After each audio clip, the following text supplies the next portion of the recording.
जो शिवलिंग पर चढ़ाए गए जल को पीते हैं उन्हें कौन सा फल मिलता है। प्रिय भक्तों, आज की यह दुर्लभ शिव पार्वती संवाद कथा अगर आपने अंत तक सुन लिया तो यकीनन आपको शिव कृपा का पूरा फल प्राप्त होगा।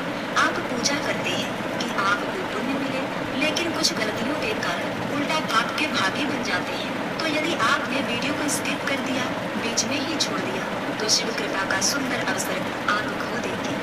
इसीलिए कथा को पूरा सुने और कमेंट में हर हर महादेव लिखकर अपनी श्रद्धा व्यक्त करें। एक बार भगवान भोलेनाथ माँ पार्वती के साथ धरती लोक पर शिव पूजा कर रहे भक्तों की मनोकामनाएं पूर्ण करने के लिए भ्रमण कर रहे थे।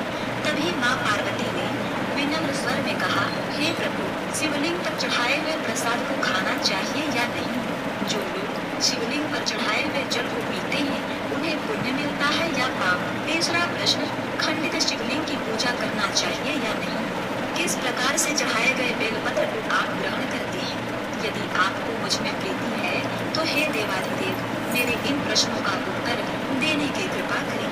माता पार्वती के शास्त्र सम्मत पूछे गए इतने सुंदर प्रश्न को सुनकर शिव जी अत्यंत ही प्रसन्न हुए।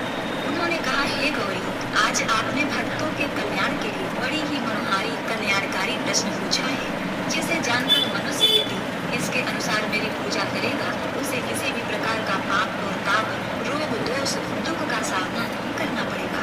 उसके समस्त तकलीफ मैं स्वयं हर लेता हूँ। तो हे देवी उमा, इस प्रश्न का उत्तर देने के लिए मैं आपको एक प्राचीनतम कथा को सुनाता हूँ, जिसे आप ध्यान पूर्वक पूरा सुने। इसे सुनने मात्र से ही मनुष्य का कल्याण होता है और उसे मेरे ज्योतिर्लिंग का दर्शन करने के बराबर फल की प्राप्ति होती है और उसके सभी पाप और संकट कट जाते हैं। कृष्णा नदी के पावन तट पर बसे हुए नंदापुर ग्राम में एक धर्मात्मा और धनवान सेठ धनंजय रहते थे। उनका हृदय शिव भक्ति से ओतप्रोत था। सेठ धनंजय की दिनचर्या महादेव के चरणों में अर्पित प्रसाद को ग्रहण करने के बाद ही प्रारंभ होती थी। नित्य वे अपने घर के मंदिर में स्थापित नर्मदेश्वर शिवलिंग की पूजा करते और उस पर चढ़ाए गए फल और मिष्ठान को प्रसाद के रूप में